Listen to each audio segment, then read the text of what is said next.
creo que tenemos un gran vacío, de institucionalidad democrática y tenemos una apuesta por solucionar las cosas dándole la espalda a los derechos humanos.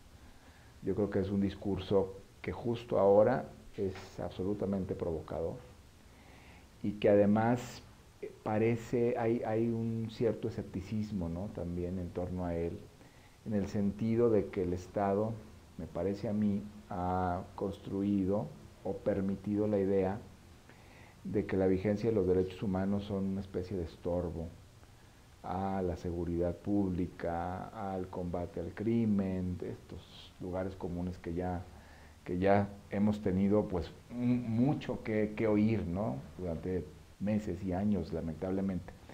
Y yo creo que el tema va por otro lado. Yo creo que los derechos humanos y la vigencia de los mismos, su defensa, su apropiación por toda la sociedad, más bien marcarían un rumbo distinto de país. Es decir, no hay una contradicción. Me explico. Si tuviéramos un Estado sólido, fuerte, que no fuera proclive a la corrupción o que contara con controles a la corrupción, que hubiera sistemas de rendición de cuentas, que no hubiera impunidad, entonces las cosas se solucionarían con un régimen de fortaleza de derechos humanos.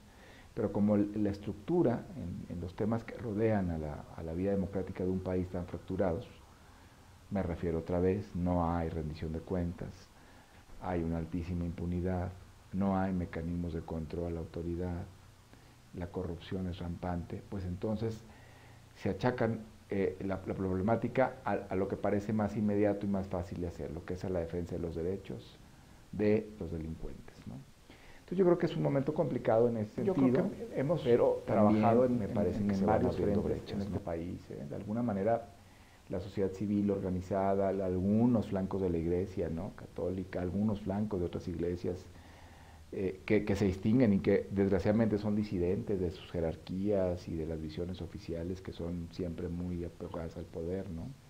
Pero hay varios ámbitos. Uno, que hemos ido caminando y que hay que caminar más, poco a poco, en la apropiación de los derechos.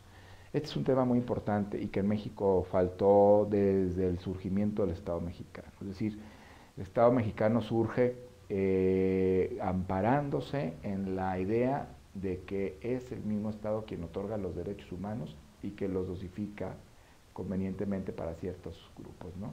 Y yo creo que México, poco a poco, con ciertos casos modélicos en algunos ámbitos, en algunas esferas, con programas académicos, con lucha de la sociedad civil, se ha ido tomando la conciencia de que los derechos nos pertenecen y que nosotros tenemos la posibilidad y la facultad de decir, tenemos el sartén por el mango.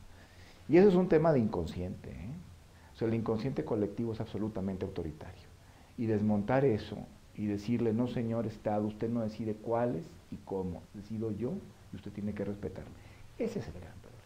Y yo creo que es el gran reto y es también lo que se ha ido avanzando.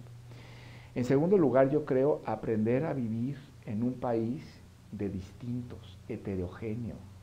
Porque junto con el discurso que monta el Estado del siglo XIX de la apropiación de los derechos, también monta un modelo de ciudadano absolutamente homogéneo, ¿no?, donde la mujer no cuenta, donde la minoría religiosa no cuenta, donde las minorías sexuales no cuentan, donde el que tiene otra religión no cuenta, donde el discapacitado no cuenta, donde los indígenas no cuentan. Entonces, el modelo ciudadano mexicano es absolutamente homogéneo, ¿no? Por eso el tema de los migrantes también. Entonces yo creo que las brechas que se han ido abriendo para respetar al distinto, al diferente, ver el mosaico diverso que somos y aprender a convivir, ese es un gran logro. Y yo creo que otro gran logro y otro gran, bueno, no logro, aquí ese es un gran reto, además es empezar a ver la necesidad de hacer justiciables todos los derechos humanos, de ver todo en clave de derechos humanos y la problemática social y política en clave de derechos humanos. Y me refiero no solamente a las libertades, a los derechos civiles, sino también a los derechos políticos y a los derechos sociales, fundamentalmente, ¿no? En eso estamos atrasadísimos, ¿no? La exigencia de derechos de clase absolutamente depauperadas, cuando hay un tema de desigualdad que cruza el país de cabo a rabo, pues es yo creo que los problemas más severos, ¿no? Y quizá el más severo, la desigualdad. Y el último reto, yo creo, es documentar realmente una transición democrática en la que seguimos patinando. Es decir, nosotros en México estamos un poco atorados en el discurso ochentero, ¿no? De O'Donnell y todos esos que, bueno, hace 30 años era lo importante, la democracia como la posibilidad de ir y votar en una urna y elegir al gobernante que uno votó. Pero la democracia no es solamente electoral, la democracia pasa, yo lo decía ahorita, porque los gobernantes hagan lo que tienen que hacer y si no lo cumplen hay un llamado. Porque un Estado democrático lo que tiene que hacer es construir mecanismos de reciprocidad entre controles de gobiernos. Es la esencia de la división de poderes de Montesquieu y es la esencia de la construcción del Estado de Francia en el siglo XVIII, el Estado moderno, 200 años. Es decir, vigilar y sancionar entre unos y otros para que no haya abusos. Ejemplos claro, dejamos ir un gobernador en México acusado de pedastía suficientemente documentado, que es el gobernador de Puebla. Dejamos ir a un gobernador suficientemente documentado acusado de corrupción, que es el gobernador de Oaxaca. Y ahí están las pruebas, y están las contralorías, y nadie hace nada, ni ha pasado nada. Tenemos un gobernador en el estado de Chihuahua que a 3 meses de haber tomado posesión pasa un suceso tan lamentable como el caso de que matan a la mujer que está buscando al asesino de su hija, porque la policía no puede hacer nada. Y el señor dice que es el Poder Judicial y no pasa nada en el entorno de la Fiscalía, ni del Ministerio Público, ni de la Administración de Justicia.